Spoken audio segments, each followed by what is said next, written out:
between, it didn't matter. He's a fan of music, and Right. and he was just raving to his dad about Grand Funk because Gene hadn't had a chance to see it, as Paul has, and of course Eric has. So. Okay. But Nick's a real music fan, you know, and I think his experience, and I'm hoping that the exposure my record gives to what talent he provided for me in a very rock credible way will be something that he can use to his advantage as well. Right, and then of course if he records an album and says, you get the call, are you going in? Oh, I mean, I'd love to get the call, but, you know, it was interesting, the music that he played me that he was into and some of the stuff that he was doing, he was just doing it with some friends. It was almost like acid blues. I couldn't even really title it. It was very interesting. It was all very good. Was it anything like the track that Jeremy and I cut with him? No. You know what I mean? It wasn't. I mean, clearly he was like the third piece of the puzzle to what we created. But, you know, I just think he has a career if he wants one, and I think, you know, that's a decision he'll have to figure out. To make. Now, of course, the big man, Gene. How was it getting back in the studio with Gene after all these years? You know, just like old times, in the same way that when I worked with him on his solo record, and same for Paul when I helped Paul out. You know, it's just a natural thing. You know, you get to work. You know what I mean?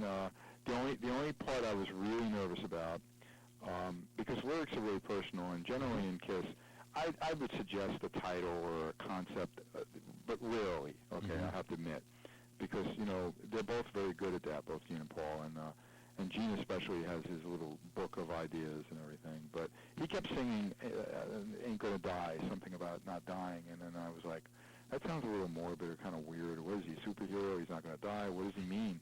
And then it kind of just hit me. And I remember it was early in the morning, and I just went like, his legacy will never die, you know. And then I had that first line, you know, people say I'm always using my fame. And I really liked that with the way that kind of, at the time, this was like when Kanye West was beating up photographers, and, you know, TMZ's all over the musicians, you know. They don't bother with Kiss all the time, but you know what I mean. Absolutely. And then I just said, like, what a great point of view if Gene can just take that kind of attitude of, you know, really, no matter what anyone thinks of him, you know, he's an icon, and Kiss is an icon, and it will never go away, you know. So, you know, because I think at first he was thinking about lyrics that might be a little more personal or a bit more esoteric and interesting, and he got it, you know, and I liked it because I like him more matter-of-fact in the gutter, you know, eat your heart out, you know what I mean, I ain't gonna die, you know. So it was just really fun, actually. There we are in Henson Studios, such a famous place, the old A&M Studios, with only a little rough couple ideas for lyrics, and there we are, the three of us, hashing it out, and within an hour we had all the lyrics. Wow. And it was perfectly that kind of Gene Simmons stamp of, you know, total snot and attitude. And then he ran in there and sang it. That couldn't have taken more than 45 minutes, you know what I mean? Wow. And there we had the track, you know.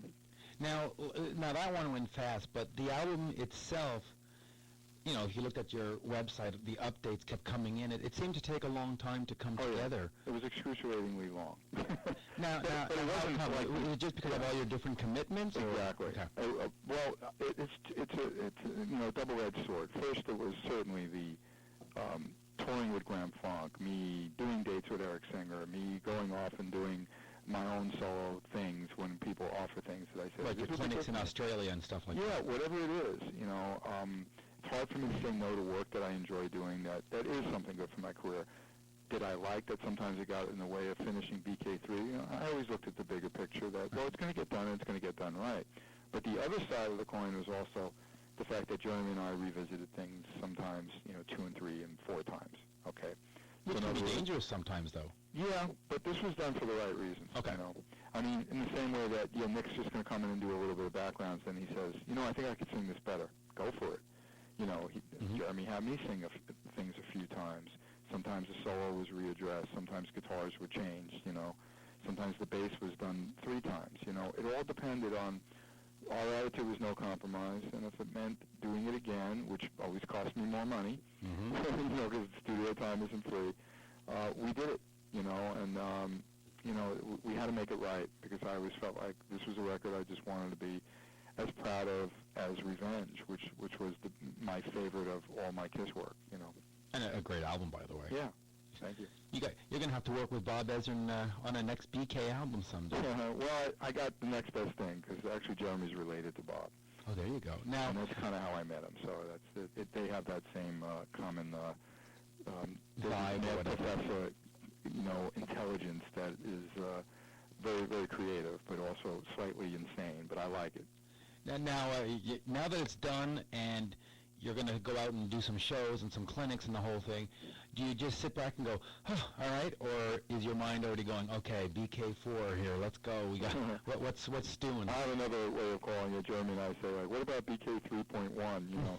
Because there are some leftover tracks, but they were kind of more pop songs that I wasn't that anxious to put on this record once Gene was involved, and Tobias, who has this huge voice, and the Karabi track. So the formula of the record certainly changed, but ultimately, right now it's still a really exciting time because I'm, obviously setting it up. But once it's out, I'm very excited to see the reaction from the fans. And when you do your music, it's a lot of work, and it's a way to kind of express yourself. Of course, you got to please yourself and expose yourself, because I know, and there'll be criticisms and there'll be accolades, whatever it is, I'll have to handle it. But I do really feel like I did my best work, and I'm proud of it. And I think that the fans are going to respond, and more importantly, this sets the bar for the next thing I do. Oh, absolutely. If this is a high quality thing, which I feel it is, then that's the level that I'm always going to have to be on from now on, Yeah, and I think past Kiss fans are going to be very happy. I mean, they had a solid Kiss album this year, a solid Ace album, and then you come right up behind and you knock another one out of the park. It's 3 for 3 this year. Yeah, I mean, I've been talking about that with the fans at any of these events and expos and everything. What a wonderful time it is with all new Kiss music and all good Kiss music from everybody. And I think it's certainly ripe that might be the time for the Hall of Fame to finally do the right thing and get Kiss inducted. Oh, absolutely. And I'm totally think it's very cool that it might have taken Ace all those years to do a new record, but it was the right time, and I think he did a really strong album. Sonic Boom certainly has its merits, for a band that swore they wouldn't do another studio album, you know what I mean? So it's really cool, and I'm glad that I never timed anything because, my record was going to take what it was going to take to get it done, but I like the timing of it. I find it interesting, and it's not necessarily that I meant to be last. It's just the way it was, but the important thing is the fans are getting plenty of new, cool Kiss music to enjoy. Oh, yeah, and they're going to love this. Kiss family music, I'll call it. Kiss family music, yeah. And speaking of the Hall of Fame, I know the debate's out there about who should show up. I truly think that you and Eric Singer deserve to be on that stage as much as any of the other four. I mean, I have no idea how they're going to handle it once it happens. I know that from talking a little bit to Eric that they certainly. First, they got to get actually nominated to take it to the next level. But I don't think that they have it all in place, and I think it's something that they want to debate. And obviously, regardless if I'm at the podium or not, I'd like to be involved. I'd like to be there. My fans know what I've contributed, whether or not they're just going to concentrate on just the original members or not. I don't know, but I do know that it's going to be a great thing for the band no matter what, and the fans could finally feel a little bit of pressure off their, feeling like they've been always left behind, or out in the cold. Out in the cold, yeah. Finally, we get to come in. Now, back to the vocalist just a second. Do you see yourself on the next album taking more of the vocal duties, or do you still want to keep going with people sharing the mic with you? I mean, quite truthfully, a lot of the music that I feel like I'm best capable of writing, I don't want to limit to just my range and my voice.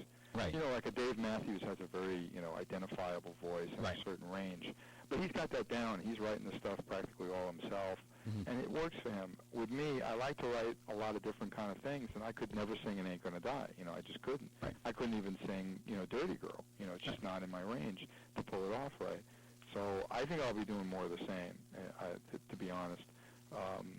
And I don't see any negative to that. No. There's people that enjoy working with me. Ironically, Slash is putting out a record with all collaborations. I mean, with I don't think he's singing anything, to be honest. I don't even know if he's ever done